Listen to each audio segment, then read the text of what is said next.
Good morning friends. पिछली class में average में हमने उसके प्रॉब्लम्स और उसके नियम कुछ हमने बताए थे और कुछ प्रॉब्लम्स हमने सॉल्व कराए थे। लेकिन आज हमने कुछ प्रॉब्लम्स जो डिफरेंट टाइप के हैं, जो अलग अलग टाइप के प्रॉब्लम्स हैं, ये लिखे हुए हैं 1 2 3 4 5, एक से यहाँ शुरू है।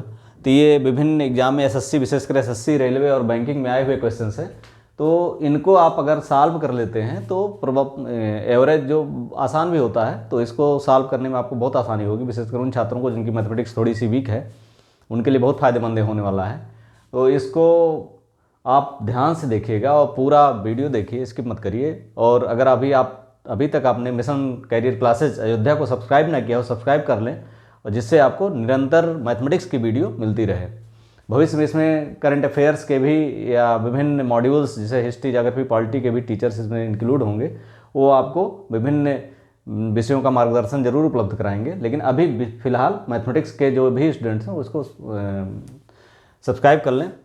शुरू करते हैं प्रॉब्लम्स। ये RS अग्रवाल सारे प्रॉब्लम्स हैं। यदि 6A + 6B = 84 तो A तथा B का औसत क्या होगा। तो औसत निकालने के लिए हम जानते हैं क्या करते हैं, दो परिणाम उनको जोड़ते हैं। अगर 2 परिणाम है तो उनको जोड़ेंगे और उसमें 2 से भाग दे देंगे। 3 परिणाम है 3 को जोड़ेंगे, 3 से भाग देंगे। 10 परिणाम है 10 को जोड़ेंगे और 10 से भाग दे देंगे। तो इसमें 2 परिणाम है, 6A + 6B = 84 दिया हुआ है। इसमें A और B का एवरेज निकालना है। तो हम देख रहे हैं 6A + 6B = 84। तो A + B = क्या होगा, 84/6 = क्या होगा, 14। A + B = 14।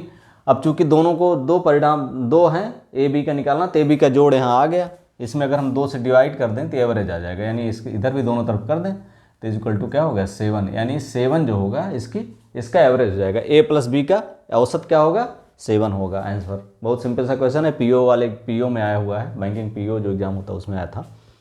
क्वेश्चन नंबर 2 है, यहाँ से देखिए। 6 सदस्यों कि एक परिवार की औसत आयु 25 वर्ष है। क्या है, 6 सदस्यों के एक परिवार की औसत आयु 25 वर्ष है। 45 वर्ष के एक सदस्य के परिवार के 45 वर्ष का एक सदस्य है जिसकी मृत्यु हो जाती है, और औसत आयु इसके बाद क्या होगी, उसकी मृत्यु के बाद। तो 6 सदस्यों की औसत आयु, क्वेश्चन नंबर 2 देखिए। क्वेश्चन नंबर 2, 6 सदस्यों की औसत आयु कितनी है। क्वेश्चन फिर से ध्यान से देख लीजिए। 6 सदस्यों के एक परिवार की औसत आयु 25 वर्ष है। 45 वर्ष के एक सदस्य के निधन के बाद औसत आयु क्या होगी। तो 6 सदस्यों की औसत आयु कितनी है, 6 सदस्यों की औसत आयु है 25 वर्ष। ठीक, तो 6 सदस्यों की कुल आयु = 25 × 6 = 150 वर्ष, 150 वर्ष होगी। ठीक है। अब एक सदस्य की डेथ होती है, यानी 45 वर्ष इसमें से निकलता है। एक सदस्य की मृत्यु के बाद कुल आयु, एक सदस्य की मृत्यु के बाद कुल आयु कितनी होगी, 45 घटा दीजिए 150 में से, 150 - 45 = होगा 105। ठीक, 105 वर्ष। कुल सदस्यों, सारे सदस्य कितने बचे हो, कुल सदस्य कितने बचे, एक मर गया, 6 थे, एक मर गया, तो कितने बचे, 5 बचे। यानी 5 सदस्यों की कुल आयु, एक सदस्य की मृत्यु के बाद, यानी 5 सदस्यों की कुल आयु कितनी है, 105 वर्ष। तो औसत आयु 5 सदस्यों की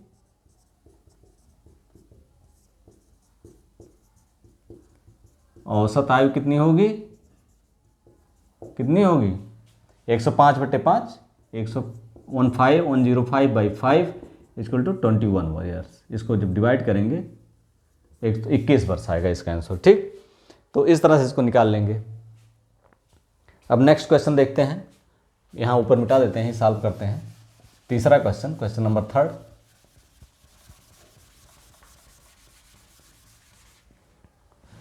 कौन सा क्वेश्चन सॉल्व करते हैं, क्वेश्चन नंबर 3 ये है। यहाँ देखिए, 20 लड़कों के एक समूह का औसत भार 89.4 kg है। यानी 20 लड़के हैं और उसके बाद में ये पता चला कि एक लड़के के 87 kg के स्थान पर 78 पढ़ा गया। सही औसत क्या है। यानी 20 लड़के हैं, उनका औसत भार कितना है, 89.4 kg है, और उसमें एक बच्चा है साथ जिसका वजन तो 87 किलो था, लेकिन पढ़ा कितना गया, 78 kg। तो सही औसत निकालना है। तो 20 लड़कों का औसत भार यहाँ नोट कर लीजिए, 20 लड़कों का औसत भार कितना होगा, औसत भार कितना दिया हुआ, 89.4, 89.4। तो 20 लड़कों का कुल भार कितना होगा, मल्टीप्लाई हो जाएगा। औसत निकालने के लिए भाग करते हैं, तो जब पूरा निकालेंगे तो मल्टीप्लाई करेंगे। 89.4 multiplied by 20 is equal to हो जाएगा ये, जब मल्टीप्लाई करेंगे 0 हो गया, 2 चौके 8, दोनों 18 और 2 8 16 1 1788, 2 चौका 8, दोनों 18 और 16 17, 1788 kg। ठीक, अब यहाँ देखिए 87 kg था उसका वजन, लेकिन 78 पढ़ा गया, तो 78 उसमें से निकाल दीजिए, ठीक, और 87 जोड़ दीजिए, तो कुल सही भार कितना होगा, सही भार इज इक्वल टू हो जाएगा, यानी 1788 में हम क्या करेंगे, 87 जो सही वजन है उसको जोड़िए और गलत वजन जो था उसको घटा दीजिए 78, तो हो जाएगा 1700, कितना हो जाएगा ये 87, 78 10 88, यानी 9 ज़्यादा है, 9 ये ज़्यादा है, तो 9 जोड़ दीजिए, 9 और 17 97, 97, 1797 हो गया। ठीक, अब 1797 कुल सही भार इतना है, 20 लड़कों का है, तो 20 लड़कों का सही औसत भार इक्वल टू हो जाएगा 1797 बटे 20 इक्वल टू कितना होगा, ये हो जाएगा 2 8 16, 1 17, दोनों 18, 2 8 16, 2 5 10 kg हो जाएगा। ठीक, ये सही भार हो जाएगा इसका, जो 200 लड़कों का सही औसत भार कितना होगा, 89.20 से जब भाग देंगे, टोटल वजन, सही वजन ये आ गया, सही वजन में 20 लड़कों का सही वजन है, तो 20 से जब भाग देंगे तो ये आ जाएगा। समझ गए होंगे मुझे लगता है आप। इसके बाद चौथा क्वेश्चन सॉल्व करते हैं।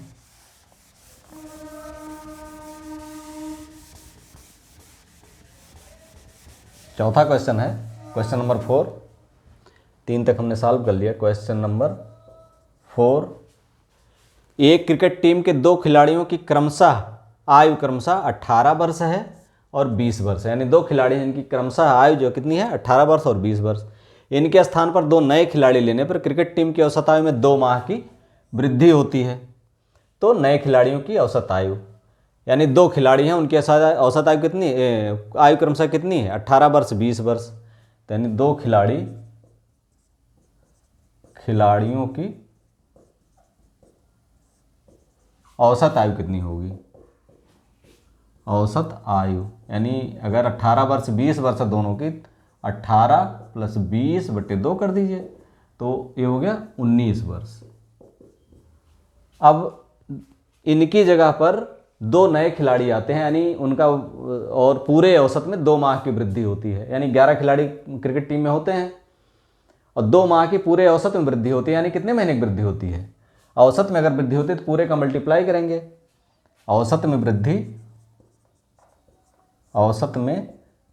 वृद्धि कितनी होती है, आयु के औसत में वृद्धि कितनी होती है, 2 माह। तो कुल वृद्धि कितनी हुई, कुल वृद्धि कितनी हुई, 11 × 2, 11 खिलाड़ी होते हैं और सब में 2 माह, यानी 22 माह की वृद्धि होती है, 22 माह। ठीक, तो पूछ रहा 2 माह की क्रिकेट टीम की औसत आयु में 2 माह की वृद्धि हो जाती है, तो 2 नए खिलाड़ियों की औसत आयु क्या है। अब ये 19 वर्ष था, 19 वर्ष से पहले से थी, अब ये 2 खिलाड़ियों 22 माह की कुल वृद्धि होती है, तो यानी 2 11 में पूरी हुई ना। अगर ये पूछ रहा है 2 खिलाड़ियों की औसत आयु क्या है, तो इनकी औसत आयु यानी इनके शामिल होने से 22 माह की वृद्धि होती है, यानी 2 खिलाड़ियों की औसत आयु कितनी होगी, 2 खिलाड़ियों की वजह से जो वृद्धि होगी, यानी अगर दोनों खिलाड़ियों की औसत आयु में कितनी वृद्धि होगी, 11 खिलाड़ियों के 22 माह, तो 2 खिलाड़ियों के औसत आयु में 22/2 कर दीजिए, यानी 11 माह। अब निश्चित तौर पे 19 वर्ष पहले से थी, 11 माह और जुड़ गई, यानी दोनों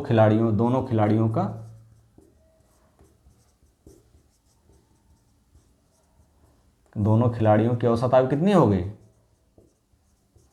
औसत आयु हो गई 19 वर्ष पहले से थी, 11 माह और बढ़ गई। यही हो गया आंसर, यही पूछ रहा है। ठीक, आंसर हो गया। अब नेक्स्ट क्वेश्चन है, किसी परीक्षा में छात्रों एवं छात्राओं के औसत प्राप्तांक 71 एवं 73 हैं। यानी छात्रों और छात्राओं के, यानी छात्रों का 71 है और छात्राओं का 73 है। समस्त विद्यार्थियों के औसत प्राप्तांक 71.8 हैं। लड़कियां हमेशा लड़कों से आगे रहती हैं, पढ़ने में भी, खेल में भी, हर जगह। मेडल अगर कोई लाना हो ओलंपिक का तो लड़कियां लाती हैं, टॉप करना हो तो लड़कियां टॉप करती हैं, आईएएस टॉप करना हो, पीसीएस टॉप करना हो तो 4 बार लड़कियां टॉप करेंगी, तब 1 बार लड़का टॉप करेगा, तो आगे तो रहती हैं। तो 71 यहाँ भी वही दिया हुआ है। छात्रों का औसत 71 है तो छात्राओं का 73 है प्राप्तांकों का। समस्त विद्यार्थियों के औसत प्राप्तांक 71.8 है। छात्र एवं छात्राओं का अनुपात बताइए। भाई हम मान लेते हैं छात्र एक्स हैं और छात्राएं वाई हैं, दूसरा कोई चारा नहीं है। 5वां क्वेश्चन सॉल्व कर लेते हैं, लास्ट क्वेश्चन है।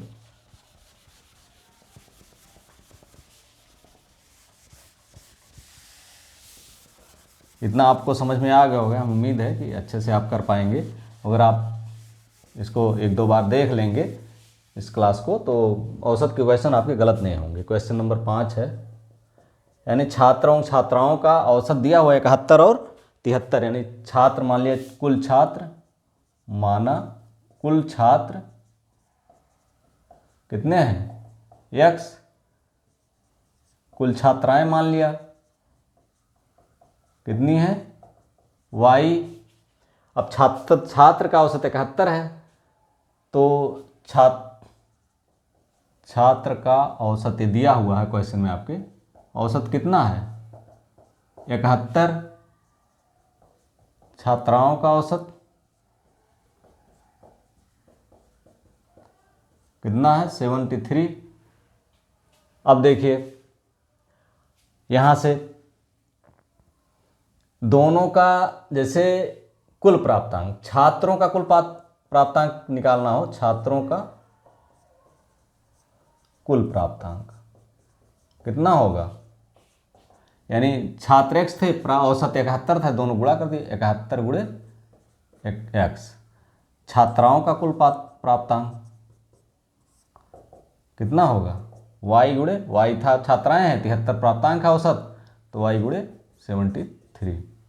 अब दिया हुआ छात्र और छात्राओं का औसत प्राप्तांक दोनों का मिला के यहाँ दिया हुआ 71.8। छात्र एवं छात्राओं का औसत प्राप्तांक दिया हुआ इसमें 71.8। ये मान लीजिए क्वेश्चन 1 हो गया। 1, 2 छात्र प्लस छात्राओं का औसत प्राप्तांक 71.8 है। ठीक, अब चूंकि छात्र और छात्रा मिला कितने होंगे x प्लस वाई, यानी इनकी संख्या हो गई x प्लस वाई, तो कुल प्राप्तांक कितना हो गया, छात्र एवं छात्राओं का कुल प्राप्तांक कितना हुआ x प्लस वाई इंटू 71.8। देखिए कुल प्राप्तांक यहाँ, अगर इनको जोड़ लिया जाए तो भी कुल प्राप्तांक है। छात्रों का प्राप्तांक आपने अलग निकाला है, छात्राओं का अलग निकाला है, तो दोनों बराबर के, इन दोनों को जोड़ दीजिए, ये बराबर हो जाएगा इसके, यानी 71x plus 73x is equal to x plus y into 71.8। समझ में आया? यानी छात्र का कुल छात्रों का प्राप्तांक कितना है, कुल छात्राओं का प्राप्तांक कितना है, तो वही समस्त छात्राओं का औसत इतना है, तो समस्त छात्राएं x प्लस वाई हैं, दोनों गुणा, तो यानी सेम होना चाहिए दोनों। अब इसको सॉल्व कर लीजिए, 71x प्लस 73 वाई होगा, 73y इज इक्वल टू होगा 71.8 8x प्लस 71.8y, ठीक, 73y। अब इसको x को इधर कर दीजिए, y को इधर कर दीजिए, तो 71.8x minus 71x is equal to, ठीक, इसको कर दीजिए 73 के साथ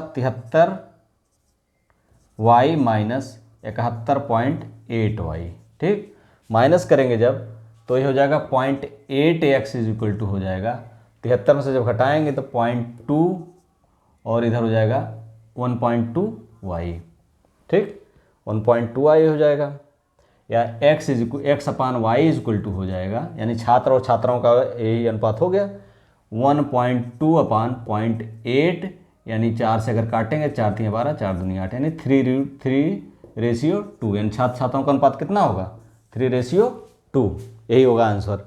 तो इस तरह से हम एवरेज के कुछ क्वेश्चन देखिए दूसरे सेगमेंट में, ये पार्ट 2 है, औसत का पार्ट 2 था ये, पार्ट 2। पार्ट 1 में हमने उसके नियम बताए हैं, कुछ क्वेश्चन बताए हैं, पार्ट 2 में ये पूरे केवल क्वेश्चन हमने अलग अलग एग्जाम्स में, विशेषकर एसएससी, और एक क्वेश्चन बैंक का है, इस बैंक पीओ का है, तो पहला जो क्वेश्चन मैंने मिटा दिया है। तो इस तरह से 5 क्वेश्चन में आपको 5 तरह के क्वेश्चन हमने सॉल्व करके बता दिया कि एवरेज के अगर क्वेश्चन किसी भी तरह के आते हैं तो आपको कैसे सॉल्व करना है।